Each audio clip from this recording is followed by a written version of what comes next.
So for more, let's bring in former lead investigator of the January 6th committee, Tim Heaphy, Atlantic staff writer and MSNBC contributor Mark Leibovich, and political commentator Ashley Pratt-Oates. Welcome to all three of you. Tim, you first here, because top Trump administration officials, and that includes Attorney General Pam Bondi and FBI Director Kash Patel, they all met at the White House last week to talk strategy around Epstein and other matters.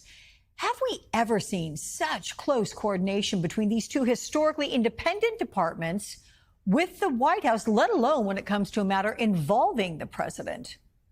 No, Alex, not in my memory. You're putting your finger on the precise big picture issue here, which is this is not about a criminal investigation. This is not about the facts.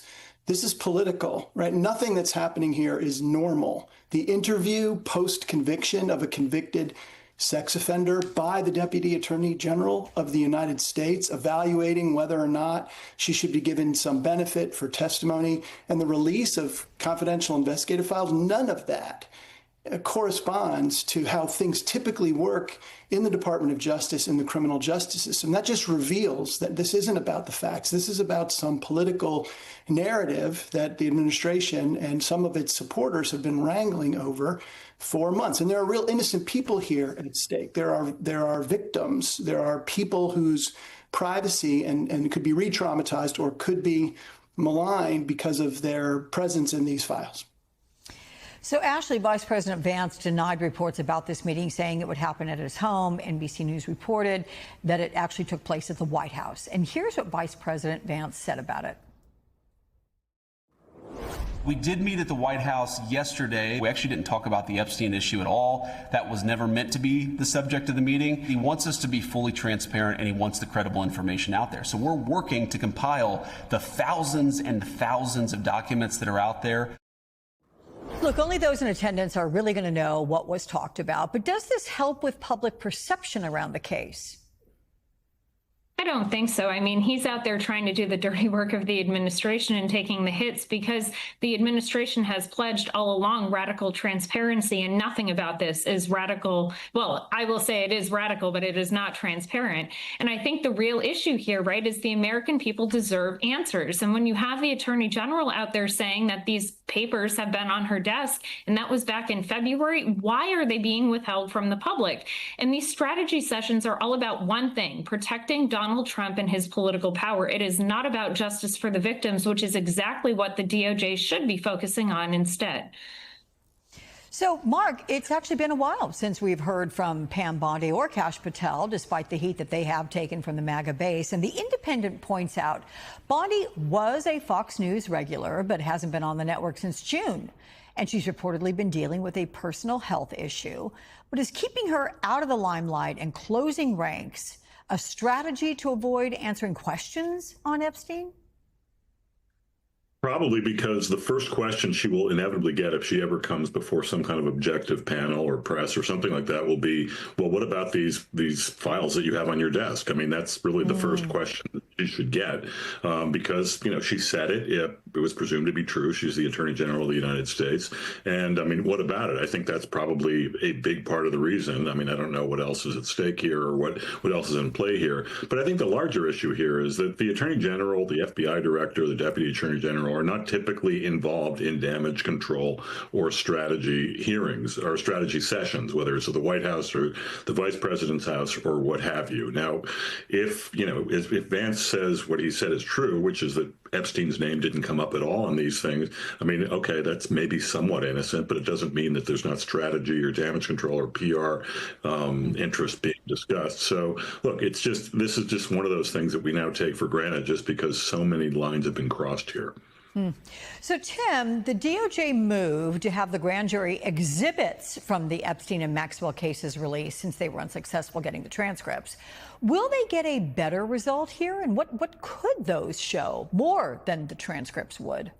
Yeah, not much, Alex. I just don't think that the grand jury transcript or exhibits are going to shed much light on the underlying issues in which people are interested. You know, prosecutors present evidence to grand jurors specifically to obtain indictments. All they have to do is establish that there is probable cause that certain named individuals committed charged offenses. They are not meant to be fulsome presentations of entire investigations. My understanding is that the grand jury transcript was simply a law enforcement officer who was recounting summary highlights of the investigation. There may be some documents, some photos or some documents that were shown to the grand jury. But again, that is unlikely to be the comprehensive account of everything the government learned about Jeffrey Epstein that the public is clamoring to hear. So, Ashley, the House Oversight Committee subpoenaed a host of high-profile public figures over the Epstein case, but they left out the survivors and the sweetheart deal-maker Alex Acosta. Is this just Republicans dabbling in the politics around this case and not getting to the root issues? It's all about the show, right? They can show that they're trying to move the needle forward because they know right now that this is actually a bipartisan issue. There's a lot of people who want to see these records released, specifically the client list. And we all know that Donald Trump is likely to be named in those files. And those conversations have been made to the public as well, where it has been said that Trump was connected to Epstein. There's photos, there's files, there's all of these things. So I do think at this point, by leaving out not only the victims, but the one who made the deal with Epstein, that is a huge just slap in the face to the victims. And again, how will justice ever be served if their voices won't be brought to the table? And it looks as though in these strategy conversations, again, they're trying to drown out those voices and preserve the political protections of Donald Trump. Hey, Tim, as someone who led a congressional investigation, are there any good reasons to leave out Acosta and the survivors? And what are the chances we eventually see some kind of a public hearing on this by Congress? Look, Ashley's exactly right. It depends on what your goal is. If the goal is to uncover the facts about what happened with respect to Jeffrey Epstein, then absolutely you'd want the victims. They'd be the tip of the spear as to revealing facts that are important. Alex Acosta was the U.S. attorney who cut some sort of deal with Jeffrey Epstein to dismiss certain cases and insist on a guilty plea to one. Again, if this is about the process that led to that decision, then he would certainly be there. If it's, however, meant to be political grandstanding and forwarding some narrative that they are pursuing some deep state conspiracy, then it makes more sense to bring people in who are 3 or 4 steps removed from the facts. Eric Holder, Loretta Lynch, they were not involved in the day-to-day wheel turning of that investigation. So their relevance to this, very hard to understand.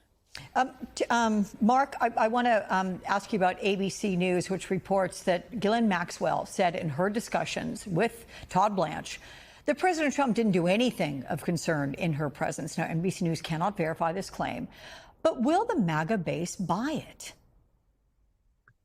Ooh, I don't know. I mean, it would certainly strain credibility a great deal. I mean, of course she's going to say that. I mean, what needs to be said also is that the Deputy Attorney General who did this interview, Todd Blanche, is Donald Trump's personal attorney, or was his personal attorney before. So, I mean, I think anyone who's been following this even casually would see that this does not pass any kind of smell test. That would obviously be part of her strategy to get, maybe lighter treatment. She's already been moved to a lesser secure facility.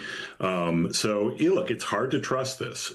Presumably, there's a lot of distrust around the MAGA base around this. So, maybe people will think critically going forward. But I think every time something like this happens, you get a sense of what might be in play here, which is Ghislaine Maxwell trying to get a better deal for herself, and also Donald Trump and everyone on down who might be implicated trying to make this go away.